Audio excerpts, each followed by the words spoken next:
옆에 계신 분들과 함께 인사할까요? 새해 복 많이 받으세요.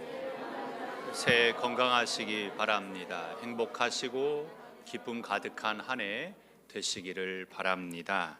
올 한 해 바라고 소망하는 모든 일들이 주님 뜻 안에서 다 이루어지시기를 축복합니다. 믿음의 성도에게 변함이 없는 소원이 한 가지 있다라고 한다면 예수님과 함께 기쁨의 삶을 사는 것이 진짜 소원일 것입니다. 누구나 기쁨의 삶을 살기 원하지만 사실 마음처럼 그렇게 되지 않는 것이 우리의 삶입니다.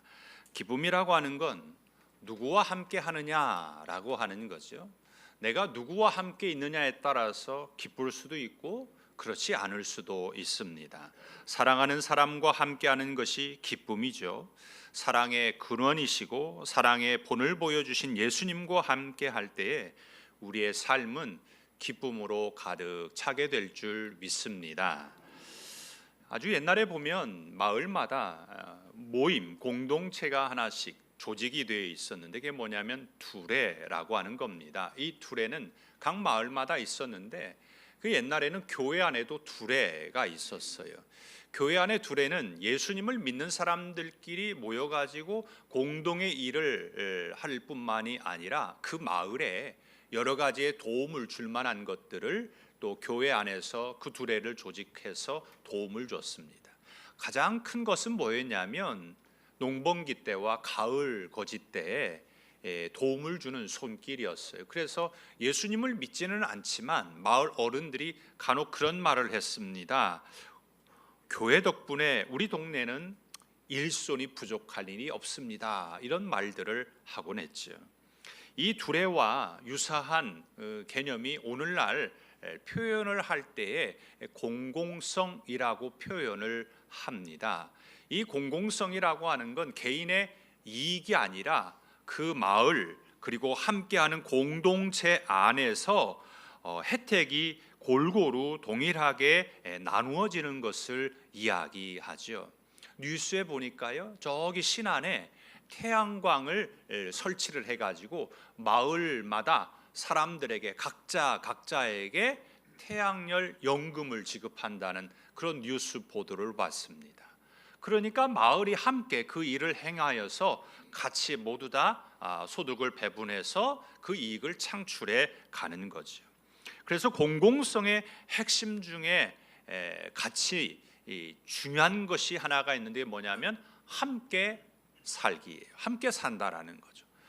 공공성은 함께 살 때에 그 공공성의 그 가치가 드러나게 됩니다. 사회 공공성의 개념이 모든 분야에 적용이 되고 있습니다. 그리고 사실 신학에서도 공공성이 있어요.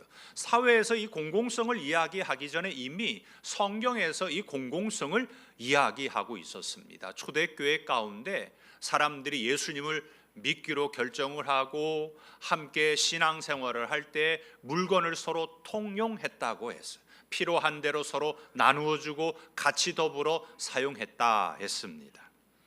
예수님과 함께 살기를 통하여서 우리가 삶의 생존 방식이 같이 더불어서 살아가는 그러한 삶이 된 것입니다. 너 없이 나 없고 나 없이 너 없고 우리 없이 너희 없고 너희 없이 우리 없다라고 하는 거죠.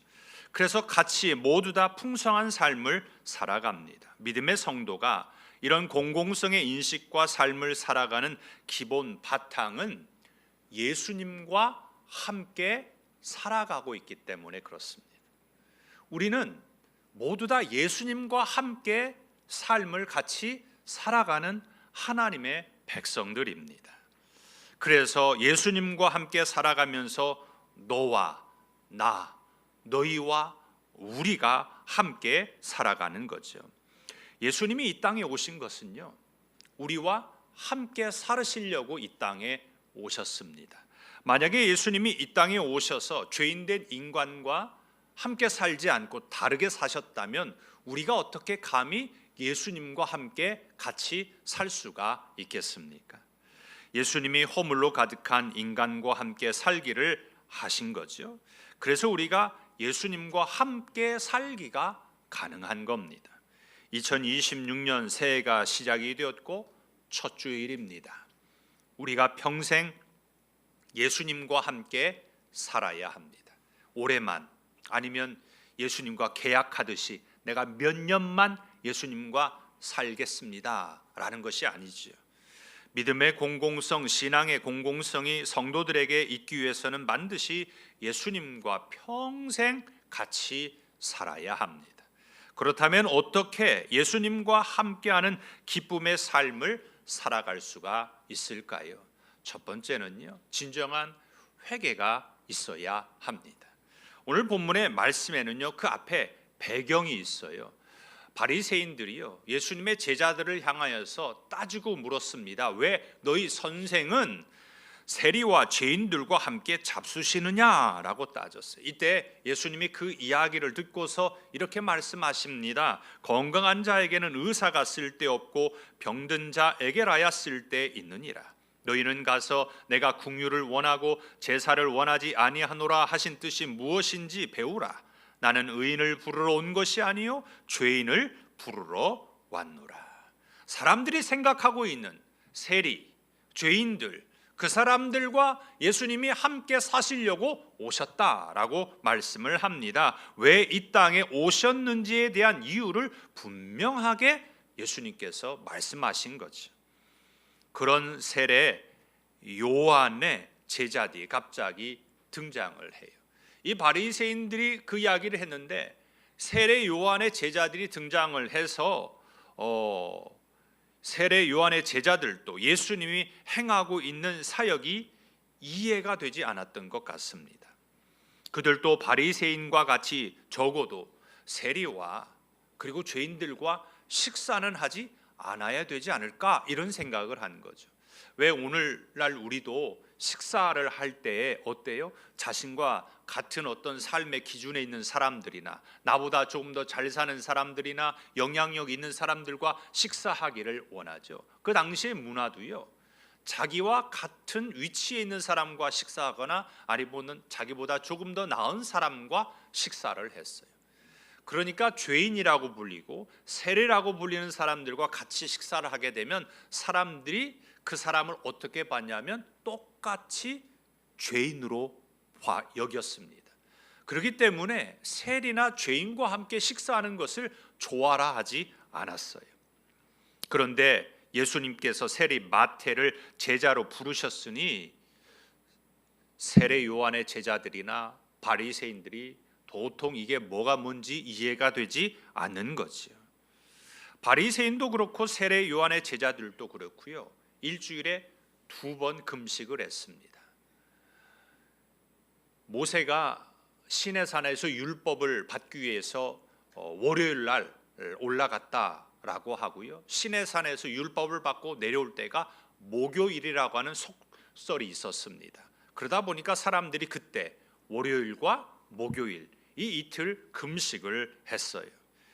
이렇게 2번 금식을 하면서 메시아 그리스도가 오지 않는 것은 이스라엘에게 죄가 있어서 그렇다, 이렇게 생각을 하고 금식하고 회개함으로 메시아가 오시는 것을 우리가 예비해야 된다라는 생각이었어요. 그래서 금식을 주장을 했습니다. 예수님도요, 금식을 부정하지 않으셨어요. 예수님도 금식하셨습니다.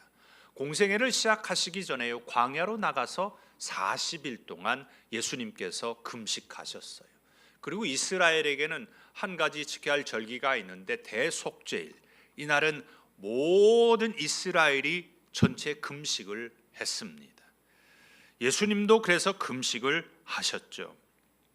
금식은 슬픔이나 아니면 참회를 하거나 국가적 위기를 극복하기 위해서 하나님께 매달리는 것입니다. 그리고 하나님의 일을 시작하기 전에 자기 자신을 준비하면서 훈련하기 위해서 금식을 했습니다. 하지만 사람에게 보이기 위한 그런 금식은 행해서는 안 되는 거였는데 사람들에게 보기 위해서 금식을 사람들이 하고 있었어요. 그래서 예수님께서 이것을 경고하셨습니다. 지금은 금식할 때가 아니라고 말씀을 하면서 그 이유가 뭐냐면 혼인잔치의 비유를 말씀하십니다. 혼인잔치에 신랑과 함께 있는데 어떻게 손님이 금식할 수 있겠느냐 이랬어요. 신랑은 예수님을 상징하는 거고요, 손님은 예수님의 제자입니다. 혼인잔치는 그 공생의 기간을 말씀하고 있는 거죠. 더 크게 보면 이스라엘 민족이 신부이고요, 그리고 예수님이 신랑이십니다. 그리고 혼인잔치는 종말론적 구원 시대를 가리킵니다. 그래서 결혼이라고 하는 건 이스라엘과 하나님과의 관계 회복을 의미합니다. 신랑을 빼앗길 때가 있다라고 그랬는데 이것은 예수님께서 십자가에서 죽으실 죽음에 대해서 말씀하신 겁니다.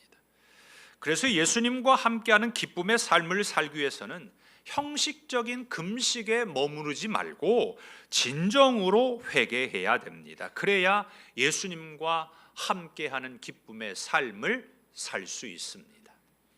바리새인도 그렇고 이스라엘도 그렇고 진정으로 회개하지 않았습니다. 진심으로 회개하지 않았어요. 말은 금식한다고 금식은 했지만 그들의 마음에는 기쁨도 없었습니다. 회개가 이루어지지 않았기 때문입니다. 회개는요, 우리에게 기쁨을 주어요. 왜요? 주께로부터 우리가 용서받았기 때문이죠. 회개는 나 자신만 돌아보는 것이 아니라 이웃의 아픔까지 보듬어 주기 때문에 기쁨이 배가 됩니다. 새해를 시작하면서 우리가 버려야 할 것이 있다면 버리시기를 바랍니다. 죄를 버려야 되는 거죠. 쓰레기나 오물, 나쁜 죄의 습관을 버리지 않고 기쁨의 삶이 될 수가 없습니다. 죄로 가득한 우리의 모습을 회개하시고 예수님과 함께하는 기쁨의 삶이 되시기를 바랍니다.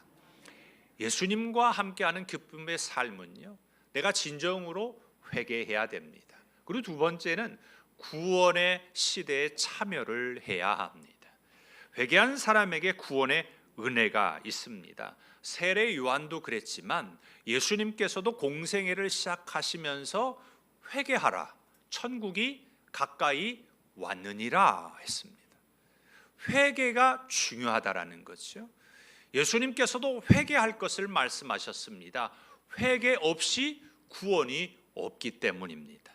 예수님은 오늘 크게 세 가지를 이야기하십니다. 금식할 때가 있다라고 하는 것이고, 생배 조각을 낡은 옷에 붙이지 않는다라고 하는 것이고, 새 포도주는 새 부대에 담아야 한다라고 말씀해 주셨습니다.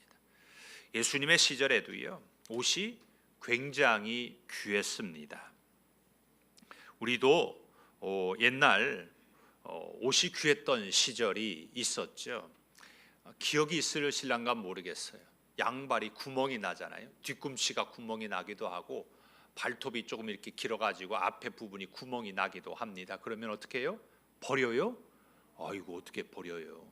꿰매어가지고 그렇게 신었잖아요. 그리고 옷을 마르고 닳도록 입었어요.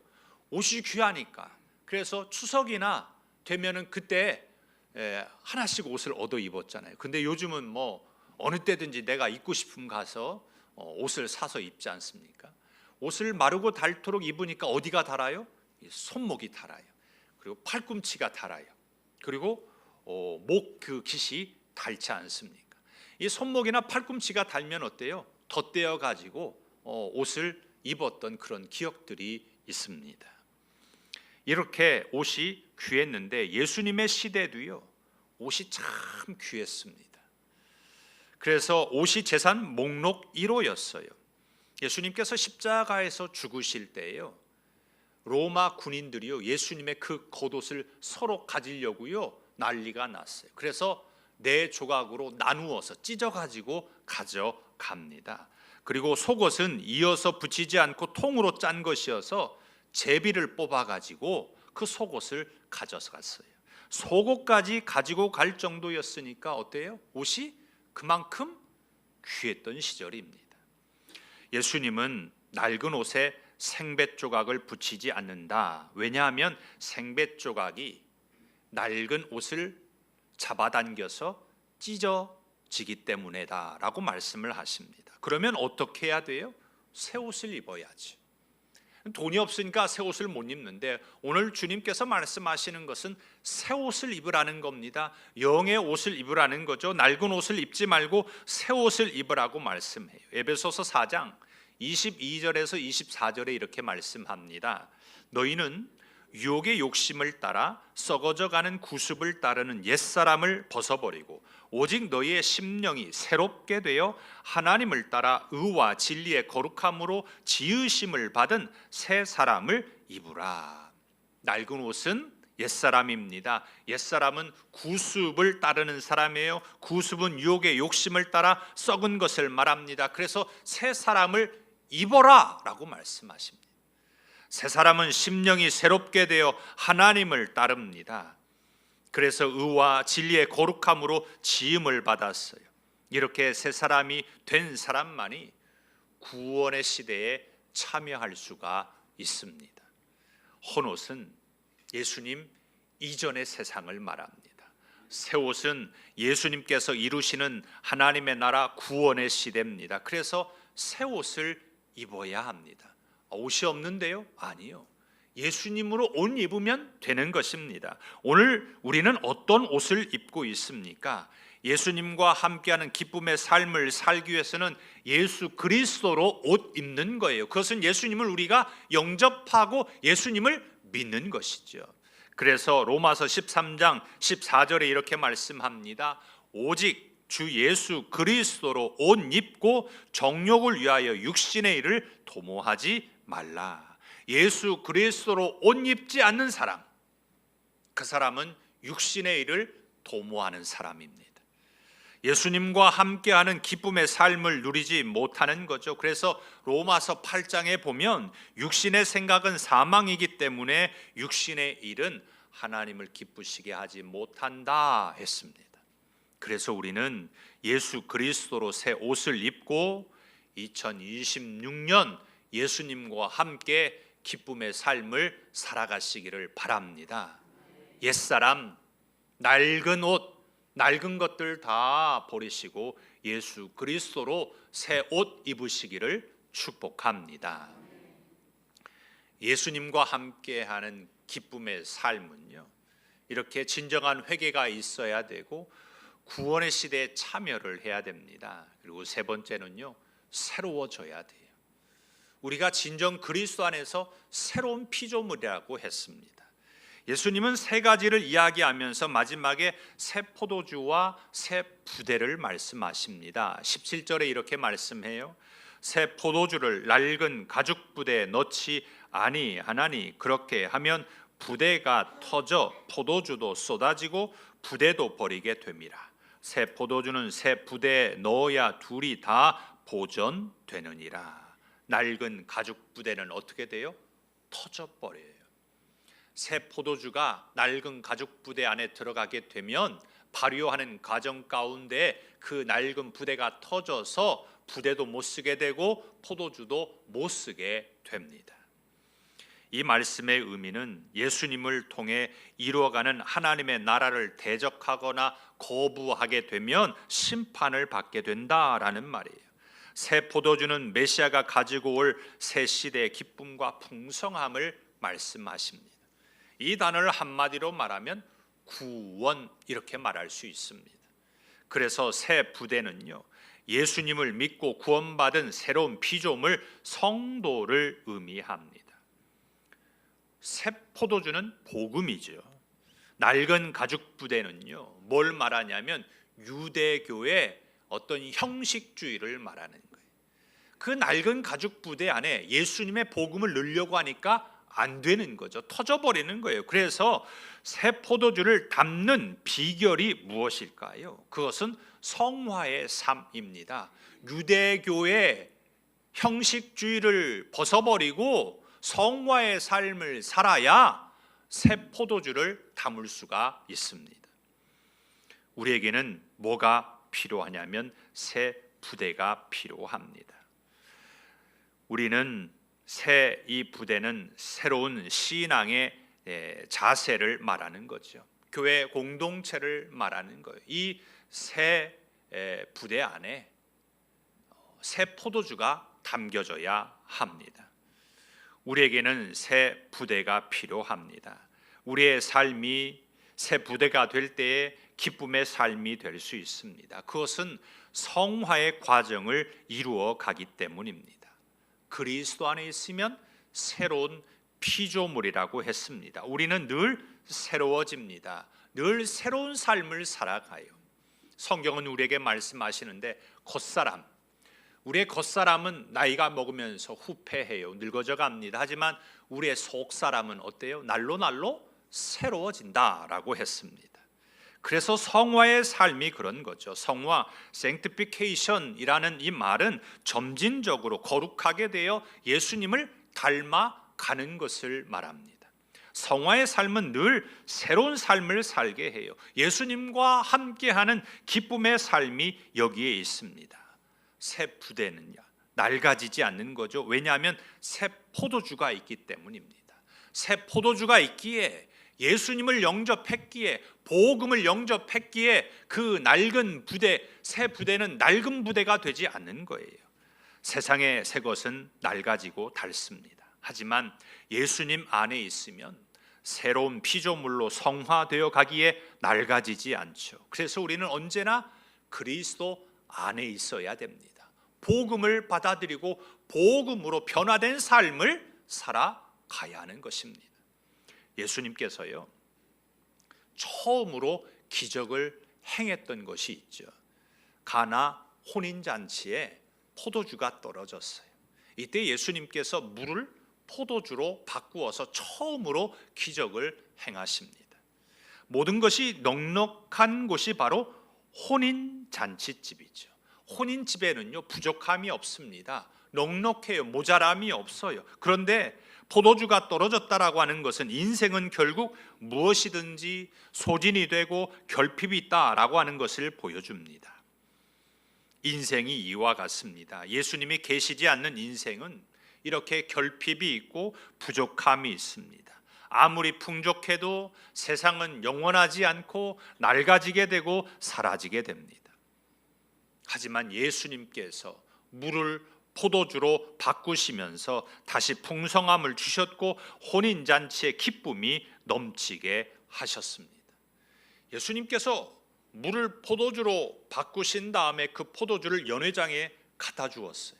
사람들이 그 포도주를 마시면서 하는 말이 그 전의 포도보다 최상의 포도주다라고 사람들이 칭찬을 했습니다. 어디서 이런 포도주를 맛본 적이 없다라고 칭찬을 했어요. 이것은 예수님이 이루신 구원이 최고라고 하는 거죠. 완전한 구원이고 세상에 그 무엇과도 바꿀 수 없는 기쁨 그 자체였습니다. 오늘 우리는 예수님과 함께하는 기쁨의 삶을 누리기 위해서 어떤 삶을 살아가고 계십니까? 성화의 삶이 아니라 세속의 삶을 살아간다면 그것은 기쁨이 아니라 절망입니다. 세상이 주는 쾌락에 빠집니다. 쾌락은 자극적이고 영원하지도 않고 오히려 공허할 뿐입니다. 그래서 우리는 물을 포도주로 바꾸신 예수님을 믿고 우리의 인생을 포도주로 바꾸어 구원의 기쁨을 누리고 성화의 삶을 살아가야 합니다. 이것이 진정으로 기쁨의 삶을 사는 비결입니다. 2026년 올 한 해가 세속의 삶이 아니라 성화의 삶이 되시기를 바랍니다. 성화의 삶 속에 기쁨이 충만하게 될 줄 믿습니다. 말씀을 맺고자 합니다. 예수님께서 십자가에서 돌아가실 때 성소와 지성소 사이를 구분하는 휘장이 있었습니다. 이 휘장은 사람의 손으로는 절대로 찢어질 수 없는 휘장입니다. 그 두께가 사람의 손으로 찢을 수 없는 두께인데 이 휘장이 위에서부터 아래로 찢어졌어요. 이것은 예수님의 구원이 기존 시대에 가해지는 충격과 변화가 일어났다는 말입니다. 이제는 그래서 우리가 슬픔의 금식이 아니라 기쁨의 금식을 해야 됩니다. 왜냐하면 예수님이 우리를 구원하여 주셨기 때문입니다. 새해를 시작하는 첫 주일에 구원 시대에 참여하기 위하여서 회개할 것을 회개하시고 성화의 삶으로 날마다 새로워지는 기쁨과 은혜가 가득하시기를 바랍니다. 올해도 예수님과 함께하는 삶이 되셔서 기쁨 충만하시기를 예수님의 이름으로 축복합니다. 기도하겠습니다.